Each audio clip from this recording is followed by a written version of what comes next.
Anda juga melihat ini sebetulnya cara yang cukup efektif untuk melihat begitu ya, menangani permasalahan polusi udara dalam waktu yang cukup cepat.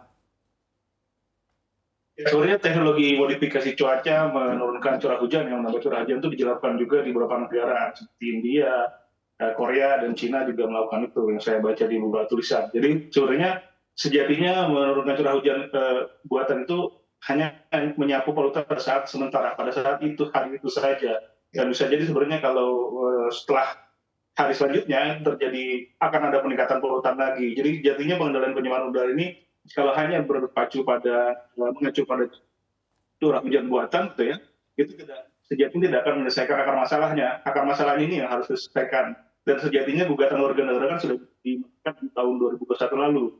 Dan langkah yang diambil pemerintah saat ini, terutama Presiden dan KLHK, ini lagi-lagi bertolak belakang dengan langkah kasasi yang diambil tahun 2023 ini. Karena hakim sudah memerintahkan dan terbukti bahwa Presiden dan KLHK gitu ya, terbukti bersalah melakukan perbuatan melanggar hukum. Artinya sebenarnya yang diambil saat ini dengan langkah kasasi itu jauh berbeda. Artinya kasasi yang diambil kan tidak mau menerima apa yang diperintahkan hakim. Tapi sekarang seolah kayak kebakaran jenggot untuk menangani masalah polusi udara begitu. Dan yang poin besarnya adalah ini masalah polusi udara. Greenpeace sudah mengingatkan sejak waktu itu Asian Games gitu ya, dan kita bilang memang pada saat itu juga polusi udara buruk sebenarnya, kayaknya tidak sehat. Jadi harusnya kebiasaan masalah udara bukan berdasarkan pada inti kita ada tamu atau segala macam, tapi dulu ketika digugat sudah menang, sejatinya laksanakan saja apa putusan hakim, bukan melihat bahwa ini ada tamu dan segala macam. Tapi faktanya bahwa polusi udara itu sudah ada, ya itu harus diakui dan dilakukan langkah kedepannya seperti apa gitu. Kan harus viral dulu, harus melakukan banyak langkah sebenarnya. Dan lagi-lagi harusnya mengakar pada akar masalahnya apa. Dan kita tidak bisa pilih-pilih transportasi atau industri atau PLT batubara.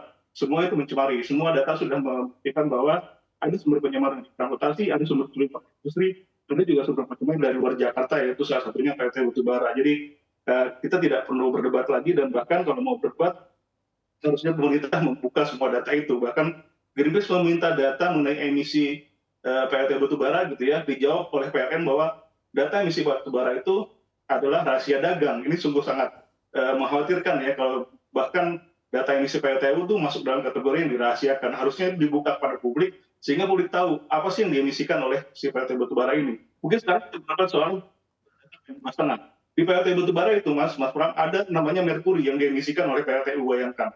Kita baru bicara soal PM2,5. Siapa Baik. yang paham data merkuri yang begitu?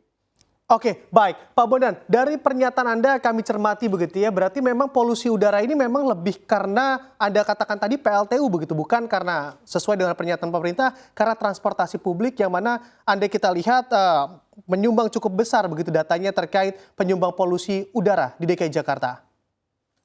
Ya, katakanlah katanya 40-60% oleh transportasi. Sisanya apa? Industri. Terus apa yang dilakukan? Mungkin sekarang Gakum KLHK sudah memposting menangkap individu yang melakukan pembakaran bahan elektronik begitu ya.